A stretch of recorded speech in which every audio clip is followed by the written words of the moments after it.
Shalom adik-adik semua. Pagi ini kita bersyukur kalau kita boleh berkumpul bersama-sama buat sekolah minggu. Walaupun kita masih online, gak bisa ketemu satu sama lain. Tapi kita bersyukur kalau pagi hari ini Tuhan boleh bangunkan kita, Tuhan boleh masih sertai kita, Tuhan masih boleh jagai keluarga kita. Hari ini kita mau sama-sama bersyukur buat pagi hari ini.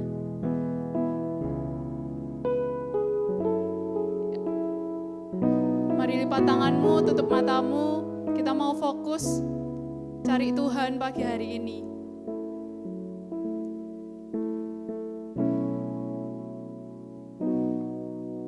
Terima kasih Tuhan untuk kasih setiamu yang ku alami dalam hidupku. Terima kasih Yesus untuk kebaikan-Mu sepanjang hidupku. Terima kasih Tuhan untuk kasih setiamu yang ku alami dalam hidupku. Terima kasih Yesus untuk kebaikan-Mu sepanjang hidupku. Terima kasih Yesusku buat anugerah yang Kau beri, sebab hari ini Tuhan adakan syukur bagimu. Kita sama-sama nyanyikan lagu ini dari awal.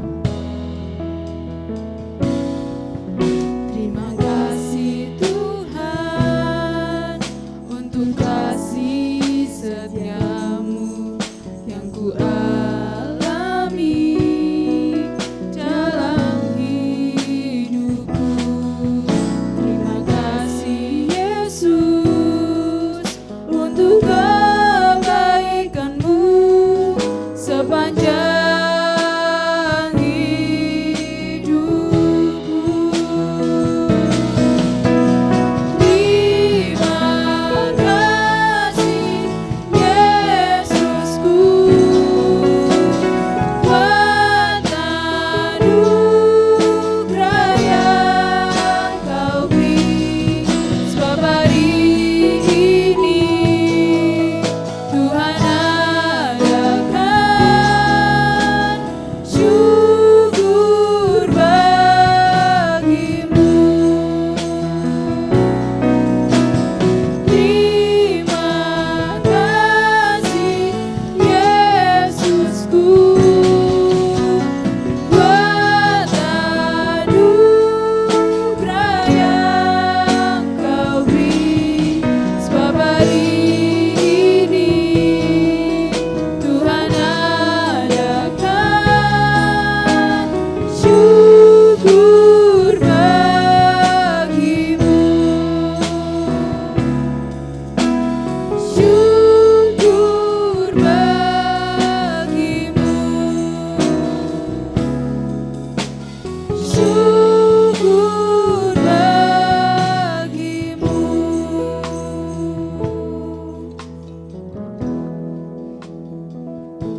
Selamat pagi Tuhan, saat ini kami akan memulai ibadah sekolah minggu online ini Tuhan. Terima kasih atas berkat-Mu yang telah membangunkan kami dari bangun tidur tadi Tuhan. Terima kasih, berkati kami dari awal pertengahan ke akhir. Dalam nama Tuhan Yesus, haleluya, amin. Amin. Ya, semuanya boleh bangkit berdiri ya. Kita pasti kalian pasti di rumah masih punya sukacita kan? Kita mau bangkit berdiri, kita mau sama-sama puji Tuhan kita dengan lagu sukacita ya. Kalian yang di rumah boleh ikut menari bersama dengan Tuhan.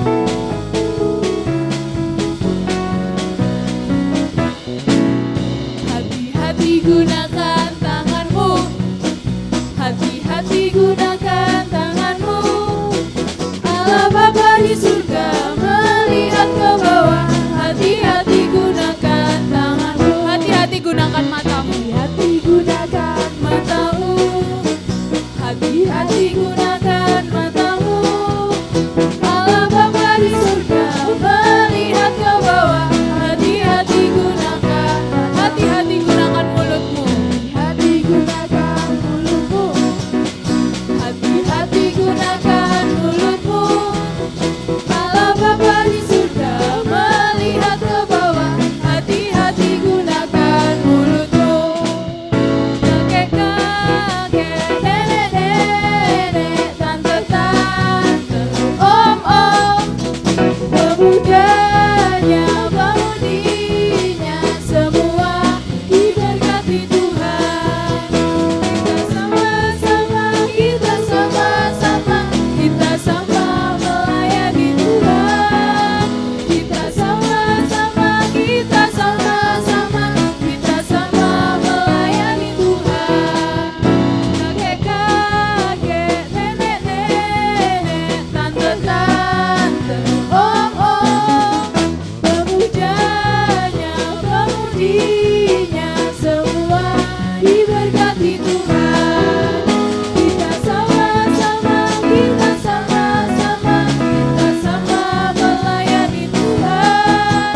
Kita sama-sama, kita sama-sama, kita sama melayani Tuhan. Ya gimana? Udah panas yang ada di rumah badannya? Ya boleh duduk kembali. Kita mau sama-sama persiapkan hati kita sebelum kita mendengarkan firman Tuhan. Boleh ambil sikap terbaikmu lagi siang hari ini, pagi siang hari ini. Kau boleh tutup matamu, kau boleh lipat tanganmu. Kita mau persiapkan hati kita sama-sama sebelum kita mendengarkan firman Tuhan.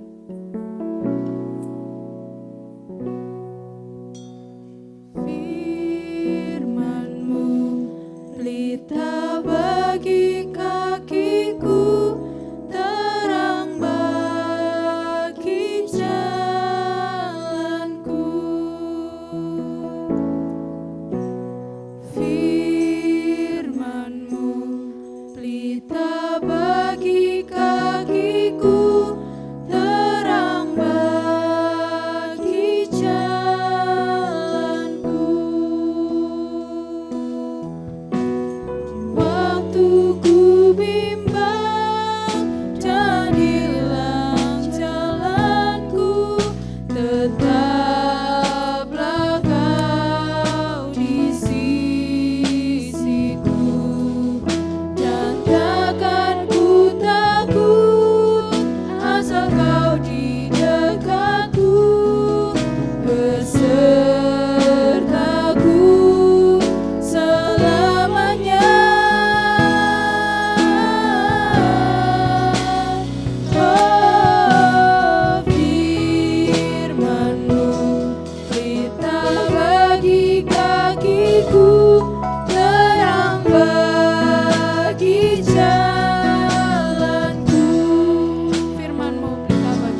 Bapa, kami mengucap syukur kalau Engkau masih menyertai ibadah kami ya Bapa. Meskipun secara daring ya Bapa, kami mau percaya ya Bapa bahwa Engkau tetap hadir di tengah-tengah kami. Ya Bapa, kini tiba saatnya untuk kami anak-anak-Mu untuk mendengarkan firman-Mu. Biarlah Engkau ya Bapa yang jaga ya Bapa hati pikiran kami ya Bapa. Biarlah apa yang disampaikan oleh hamba-Mu dapat bertumbuh dan berbuah ya Bapa. Kiranya Bapa Engkau juga kuduskan, sucikan hamba-Mu ya Bapa. Biarlah semua hal yang Ia sampaikan ini seturut kehendak-Mu. Pakai kami anak-anak-Mu ya Bapa sebagai alat kemuliaan-Mu. Dan jari semua ini kami serahkan hanya di dalam nama Tuhan Yesus Kristus, Tuhan dan Juru Selamat kami. Puji Tuhan, haleluya, amin.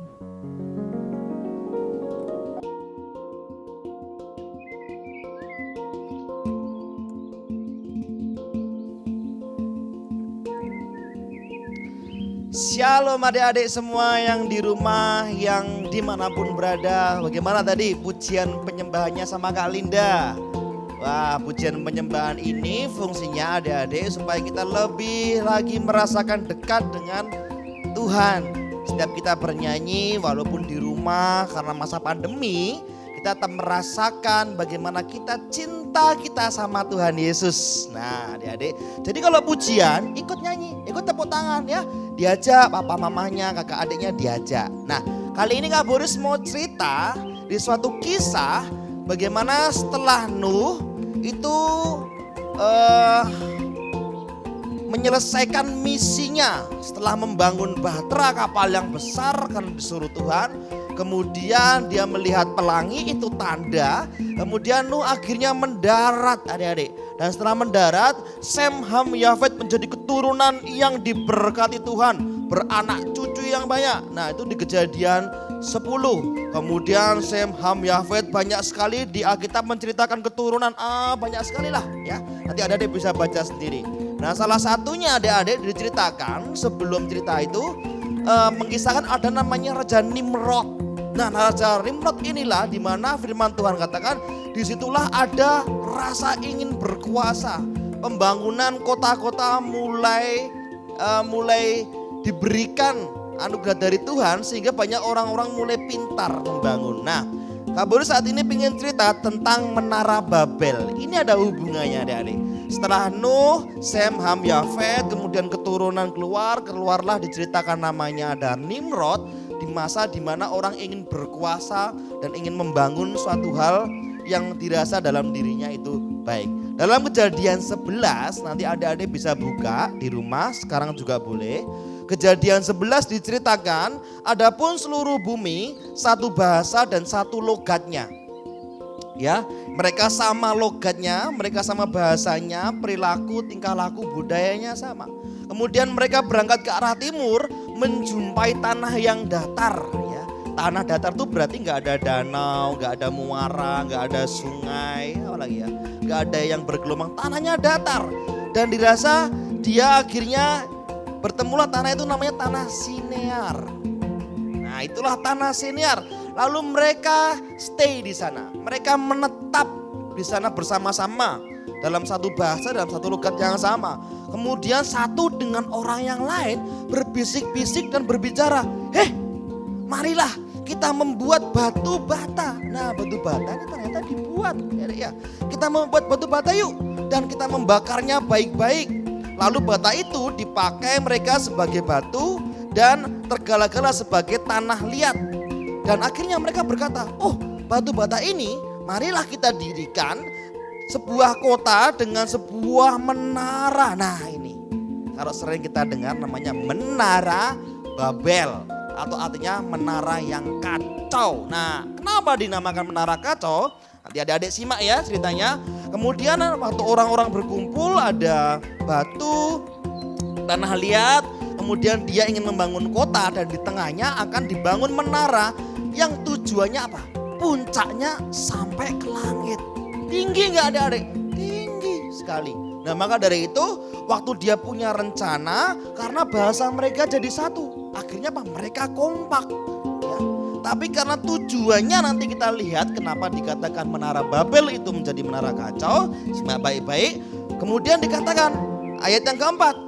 Kalau nanti kotanya udah ada, menaranya udah tinggi, baru kita kasih nama menara kita. Nah, supaya kita jangan terserak seluruh bumi. Padahal kalau adik-adik lihat waktu ibadah online dari Elim Kids diceritakan bahwa beranak cuculah yang banyak, penuhilah bumi ini. Tetapi sayangnya di Kejadian 11 mereka punya inisiatif, yuk kita berkumpul ya supaya kita tidak tersebar. Ada yang berbeda dari apa yang Tuhan inginkan. Maka dari itu menara Babel dikatakan menara kekacauan. Nah, lalu akhirnya turunlah Tuhan. Gak tahu ya dia wujudnya seperti apa. Turunlah Tuhan dari atas surga dan langit. Dan waktu menara itu didirikan oleh anak manusia. Jadi waktu menara ini dibangun, dari atas terlihat turun. Kemudian Tuhan turun dengan cahaya, dengan awan. Pokoknya dengan hal-hal apapun yang konsepnya terang dan terang. Dan kemudian Tuhan berfirman, mereka ini satu bangsa dengan satu bahasa untuk semuanya. Ini barulah permulaan usaha mereka. Mulai dari sekarang, apapun juga yang mereka rencanakan tidak akan dapat terlaksana. Firman Tuhan katakan ayat yang ke-6. Duh, Tuhan marah. Ada sekelompok orang, satu bahasa, salam kompak ya. Kemudian dia ingin membangun menara, Tuhan turun, Tuhan marah. Kenapa ini? Nah, kemudian ayat 7, baiklah mari kita turun. Kita akan mengacau balaukan di sana bahasa mereka sehingga mereka tidak mengerti lagi bahasa masing-masing. Nah, ada sejarah menceritakan kenapa ada bahasa Inggris, bahasa Inggris sama England sama ya dia ya. Ada bahasa Yugoslavia, ada bahasa Jawa kayak gitu ya. Ada bahasa Manado, bahasa Inggris, bahasa Cina, Korea Selatan, opa-opa. Nah, ada sering nonton Korea, opa. Nah, itu. Kalau di sini kakak. Kalau di Jawa masih. Banyak bahasa. Nah, ada cerita adik-adik. Inilah awal mula kenapa bahasa menjadi banyak sekali. Dan kemudian lanjutnya adik-adik, demikianlah mereka diserakkan Tuhan dari situ ke seluruh bumi. Dan mereka akhirnya mendirikan kota itu. Karena apa? Tuhan kacaukan bahasanya. Menaranya tidak, tapi Tuhan kacaukan bahasanya supaya mereka tidak terjadi apa yang dia inginkan, yaitu membangun menara dan memberi nama. Sehingga mereka ingin menunjukkan kemampuan mereka dan meninggalkan Tuhan. Ayat 8, ayat 9, itulah sebabnya sampai sekarang nama kota itu disebut Babel. Karena disitulah dikacau balaukan Tuhan bahasa seluruh bumi. Dan dari situlah mereka diserakkan. Tahu diserakkan ya? Jadi kalau lihat ada nasi di rumah kemudian dilempar. Tapi jangan dilempar ya di rumah ya. Jangan nasi ya. Apapun itu ya, kemudian diserakkan akhirnya tersebar. Itulah awal mula Tuhan mengacaukan atau mungkin bahasanya kalau kita tuh banyak sekali bahasa-bahasa yang saat ini di dunia ya berbeda-beda. Tujuannya supaya tersebar. Ya. Maka dari itu keluarlah kuliah sastra bahasa. Nah gitu ya. Keluarlah kuliah apa yang menggunakan bahasa-bahasa yang berbeda ya. Jadi itu awal mulanya adik-adik. Nah cerita menara Babel ini disebut menara kekacauan.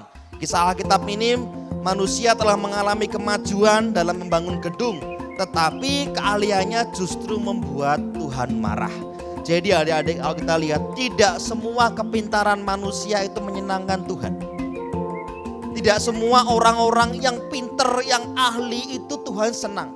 Bukan menjadi patokan kalau adik-adik pinter kemudian Tuhan senang. Ya. Justru semakin adik-adik pinter dan adik-adik mulai mengerti, oh aku pinter karena Tuhan. Itulah yang membuat Tuhan senang ya. Jadi ada juga udah gak pinter, gak suka ikut ibadah. Waduh kebayang gak adik-adik? Tapi di sini gak ada ya. Adik-adik di sini semua adik-adik yang pinter. Amin adik-adik ya. Adik-adik yang cinta sama Tuhan Yesus. Jadi Tuhan disenangkan karena kepintaran kita. Tapi kisah di menara Babel, Tuhan datang dan mengacaukan. Loh kenapa Tuhan? Bukannya mereka ini kompak, pinter, bisa bangun kota, bisa bangun menara, bisa membuat batu bata. Tujuan tujuan mereka inilah yang membuat Tuhan ingin turun dan mengacau balaukan mereka. Nah, kita lihat bahwa cerita ini mengisahkan banyak orang pinter, nilainya bagus, mampu baik sama teman-teman, ganteng, cantik, tapi hidupnya tidak menyenangkan Tuhan. Kenapa itu? Tapi hidupnya dia dikatakan Tuhan tidak senang dengan hidup dari anak-anak ini. Sama halnya dengan cerita di Menara Babel. Ada ciri-cirinya adik-adik. Kak Boris pengen kasih 2 tips saja. Ciri-ciri supaya kita tidak seperti kisah di Menara Babel. Kita pintar, kita mampu, kita bisa. Tapi Tuhan tidak senang dengan hal itu. Ya, kita lihat yang pertama itu adalah mudah terpengaruh ke hal-hal yang salah. Kelihatannya mereka kompak gak? Kompak. Yuk kita bangun yuk. Kita buat batu bata, kemudian kita buat dari tanah liat, itu semen ya kelihatannya adik-adik ya, semen, batu bata, kemudian kita bangun menara yang tinggi. Ya. Mereka kompak, tetapi dalam hal yang salah. Nah, adik-adik di rumah sering nggak kompak? Apalagi kompak, kemudian terlihat akrab, tetapi selalu melakukan hal-hal yang salah. Bolos, kompak, itu salah adik-adik ya. Suka mencuri, itu kompak, itu juga salah. Tidak selama-lamanya hal yang menjadi kompak, yang terlihat solid, yang terlihat setia kawan itu benar. Tidak selama-lamanya. Nyatanya apa? Di Menara Babel ini mereka sepakat, kompak, gotong royong. Tetapi Tuhan tidak berkenan terhadap apa yang mereka kerjakan. Sama halnya dengan orang-orang di Menara Babel ini. Tidak selama-lamanya yang kompak itu benar. Jangan pernah mengajak teman-teman ke hal-hal yang membuat Tuhan sakit hati. Ya, adik-adik yang di rumah, walaupun jarang ketemu sama guru-guru sekolah minggu, teman-teman di sini ya, adik-adik yang sering main-main, jangan pernah suka ajak teman-temannya ke hal-hal yang salah. Main gak pamit itu salah gak? Ayo. Minta uang tapi gak ngomong, tapi minta. Sering gak? Kok ambil uang? Ya ngomongnya nanti. Itu sama aja nyokot. Adik-adik di sini gak ada suaranya? Nyolong gitu ya. Ya, jangan suka ngajak. Udah pulangnya nanti aja. Bar maghrib. Padahal Mama bilang sore sebelum maghrib pulang. Nah, jangan pernah mengajak teman-teman ke hal-hal yang salah. Adik-adik juga jangan mau diajak ke hal-hal yang salah. Udah mama papa izinin, tolong dihargai. Kalau udah diizinin keluar naik motor, ingat ya kalau naik motor enggak boleh keluar ke jalan raya. Kalau sikit. Kalau kakinya belum sampai ya jangan naik motor, gitu ya. Mbak apa kamu tuh kan udah SMP. Iya tapi badannya masih mungil. Jadi adik-adik tetap jangan mudah terpengaruh dengan ajakan teman. Kalau teman-temannya bagus ngajak, ayo jam 7 nanti ada ibadah online lewat YouTube. Waduh gak punya kuota. Teman satu lain bilang, alah buat nge-game bisa, masa buat ibadah gak bisa. Wah, contoh itu ya, ada anak remaja, ada Mas Tius, ada Mas Sinyo. Itu kalau nge-game bisa. Oh iya, tapi kalau ibadah juga bisa. Nah itu teladan yang baik. Jadi gak cuma punya alasan gitu ya, terus mempengaruhi teman-teman yang lain. Nah kemudian juga jangan pernah mengajak teman-teman ke hal-hal yang salah. Ya, kenapa kamu gini? Ya aku biar setia kawan katanya. Kenapa kamu pulang malam-malam? Karena nemenin temanku. Iya, tapi tetap ingat, tidak semua hal yang satu, yang kompak itu berkenan di hadapan Tuhan. Yang nomor 2, jangan ingin menangnya sendiri ya. Kenapa Tuhan marah? Karena mereka ingin membuat nama yang akan mereka andalkan supaya bangsa tidak tercerai-berai. Nah, mereka ingin membuat jalan sendiri. Orang-orang di Menara Babel ini ingin membuat cerita sendiri teman-teman, adik-adik ya. Ingin membuat cerita sendiri. Dia melupakan apa yang sudah Tuhan katakan. Padahal jelas hanya nama Tuhan yang harus diandalkan. Ingat, orang-orang di Menara Babel bilang, ayo kita buat yuk. Nanti menara ini kita kasih nama sendiri. Oh Tuhan gak suka. Nanti kalau kamu sudah membangun menara ini, kemudian kamu merasa ini sampai ke langit, kemudian kamu ingin bertemu dengan Tuhan dengan caramu sendiri, ini Tuhan yang marah. Tandanya apa? Banyak orang yang bertambah pintar tapi ingin menangnya sendiri. Ya, ingin menang. Banyak anak-anak bisa main lama. Kalau main ngegame ini berjam-jam. Waduh. Kalau ngegame berjam-jam kuotanya tuh lost doll. Apa lagi? Lost doll, enggak ya? Lost ya. Kuota buat ngegame lost, Pak. Uang buat beli kalau PUBG itu gift lost. Ratusan ribu. Tapi buat persembahan 500 saja ya. Oh di sini nggak ada. Ada di sini ya. Kalau buat ngegame berjam-jam, jatahnya untuk ibadah online cuma setengah jam, mama bosen, ganti ya. Nah, jangan mau jadi orang yang menangan. Tahu menangan ya? Menangnya sendiri, semua terserah apa yang aku mau. Sama kayak orang-orang yang mendirikan Menara Babel. Aku pengen bertemu kamu Tuhan dengan caraku sendiri. Aku akan bikin batu bata, aku pakai tanah liat, aku bangun kota, aku bikin menara, aku kasih nama ini supaya bangsaku tidak tercerai-berai. Waduh. Makanya Tuhan marah. Loh, ini manusia ciptaanku kok ngeyel ya. Tuhan turun, marah, dikacaukanlah bahasa, kemudian mereka tercerai-berai. Tetapi walaupun Tuhan marah, ini ingat ya, walaupun Tuhan marah, dia tetap mengasihi. Nyatanya sampai sekarang kita apa? Beraneka ragam logat, beraneka ragam bahasa, itu menandakan cinta kasih Tuhan. Untung di Menara Babel enggak seperti kisah di Nuh. Bener enggak Adik-adik? Kisah di Nuh tahu? Kalau enggak mau naik bahtera, nanti mati. Wih gila lu Nuh. Ya, mas siang-siang gini masa ada badai buat banjir enggak? Ini Tuhan nyatanya, Tuhan marah tetapi dia tetap menyayangi. Enggak diruntuhkan, enggak dimatikan ya, tapi hanya dikacaukan bahasanya. Walaupun bahasanya berbeda, tetap saja akhirnya mendatangkan banyak berkat bagi bangsa ini ya, bagi kita semua. Nah itu, selalu menuntut orang tua, ini itu, tetapi dia bertindak sesuka hati. Itu ciri-ciri orang yang suka menang. Minta uang sakunya harus sekarang mah. Mah, Pak, minta saku harus sekarang. Ini sessionnya PUBG udah naik mah, minta uang sekarang mah. Mobile Legends apa ya? Ini skinnya baru mah, harus sekarang mah. Kalau nggak saya dimalu-maluin sama teman-teman mah.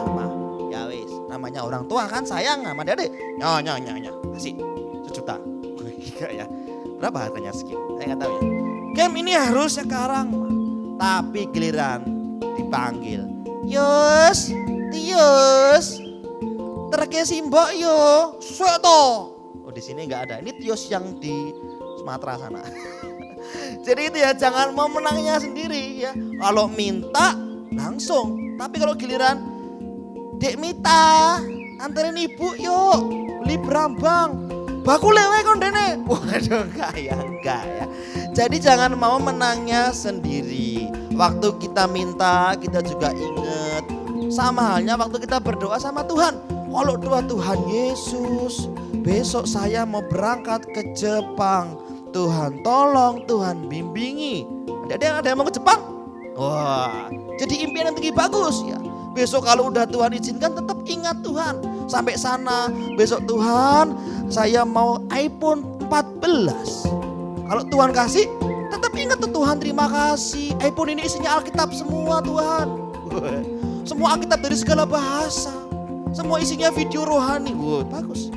Tetap ingat jangan mau menangnya sendiri. Supaya apa? Supaya Tuhan tidak marah nanti buat kita semua. Nah, ada kesimpulannya adik-adik. Akhirnya Tuhan mengacaukan proses pembangunan ini. Dan ayat terakhir dikatakan mereka tercerai berai. Jadilah anak yang pintar, tetap nurut apa yang Tuhan inginkan sesuai Alkitab ya. Tetap jadi anak yang pintar, rajin belajar. Waktu engkau rajin, waktu engkau pintar, waktu engkau dipakai Tuhan luar biasa, tetap ingat baca firman. Nah, Kak Boris nih dulu punya punya anak sekolah minggu yang sebentar lagi dia punya impian untuk berangkat ke luar negeri. Wah, doa dia selalu disupport teman-teman, dia selalu minta pertolongan sama Tuhan, sampai serana selalu ingat Tuhan. Nah itu, tetap dipakai Tuhan, tetap pintar, itu yang dimaui. Supaya kita tidak lupa terhadap rencana Tuhan. Dan yang kedua, jangan mudah terpengaruh dengan ajakan yang justru itu membuat Tuhan sakit hati. Loh, kan sekolah minggu dilarang. Kok kamu mau sih ikut-ikutan si itu, si ini, itu gitu ya. Sudah dibilang anak cewek sekolah minggu jangan pacaran dulu. Ya tuh ya. Ya Tuhan, tapi kan dia cinta sama aku. Aduh, makan cinta. Udah dibilang sama kakak sekolah minggu, guru-guru sekolah minggu, kakak-kakak mentor, jangan pacaran dulu. Karena kakak mentornya belum punya pacar. Enggak ya, Dede ya. Sudah dibilang supaya enggak kacau itu pelajaran sekolah. Fokus. Nah, gitu kan. Maka dari itu diingat adik-adik supaya kita tidak terpengaruh. Oh, zaman sekarang kalau enggak pacaran enggak gaul. Siapa bilang? Contohnya banyak orang-orang yang gak terpengaruh dengan teman-temannya, dia tetap fokus sama Tuhan. Tuhan mau pakai dia, Tuhan mau pelihara dia, bahkan Tuhan mewujudkan segala impiannya. Nah itu, asal jangan melawan Tuhan. Yang terakhir, tetap mengandalkan Tuhan dan jangan mau seenaknya sendiri. Peraturan dibuat bukan untuk dilanggar. Peraturan dibuat untuk membuat kita lebih baik lagi dan mau diatur. Nah ini adik-adik, kiranya kisah dari Menara Babel ini mampu membuat adik-adik semua mengerti kenapa Tuhan mengacau balaukan bahasa mereka, kenapa Tuhan tidak berkenan. Padahal mereka punya ide yang bagus loh Mas Boris. Iya, tapi Tuhan gak suka jika dia menggunakan niatnya, kepintarannya hanya untuk melawan Tuhan. Kita akan berdoa adik-adik. Tuhan Yesus yang baik, terima kasih atas firman ini. Akhirnya Tuhan berkati adik-adik di rumah semua, dimanapun mereka berada, apapun yang mereka lakukan, apapun yang telah mereka impikan, doakan. Semua Tuhan Yesus tidak membuat Tuhan kecewa. Justru Tuhan, apa yang mereka impikan, doakan, mereka rindukan, membuat kita semua semakin semangat untuk menaruh harapan, impian, cita-cita kita hanya di dalam tangan Tuhan. Karena kami percaya semua Tuhan Yesus, adik-adik di rumah yang telah mendengarkan khotbah ini, mereka ingin merubah dirinya supaya tidak sombong kalau dia pintar, dan supaya dia tidak menangnya sendiri, dan dia selalu mengingat Tuhan, mengandalkan Tuhan, supaya tidak terpengaruh dengan ajakan-ajakan yang salah. Belajar menurut dengan orang tua, tidak hanya menuntut orang tua saja. Terima kasih Tuhan Yesus. Berkati juga orang tua, kakak adik, om tante yang telah mendampingi adik-adik semua. Berkati juga Tuhan Yesus gadget-gadget HP tab yang boleh dipakai, semua untuk hormat kemuliaan nama-Mu. Berkati para pelayan Tuhan yang telah mengambil ibadah pada siang hari ini. Mereka terberkati semuanya Tuhan Yesus, dan kiranya semua untuk hormat kemuliaan nama-Mu. Kami mengucap syukur. Mari adik-adik sebelum kita akhiri ibadah online pada saat ini, kita buka tangannya adik-adik ya di rumah untuk menerima janji berkat dari Allah Bapa, kasih karunia anaknya Tuhan Yesus Kristus, dan persekutuan Roh Kudus pada saat ini sampai kita bertemu di Maranatha akan segera datang bersama Tuhan Yesus Kristus. Haleluya. Semua yang percaya di rumah kita katakan sama-sama, amin.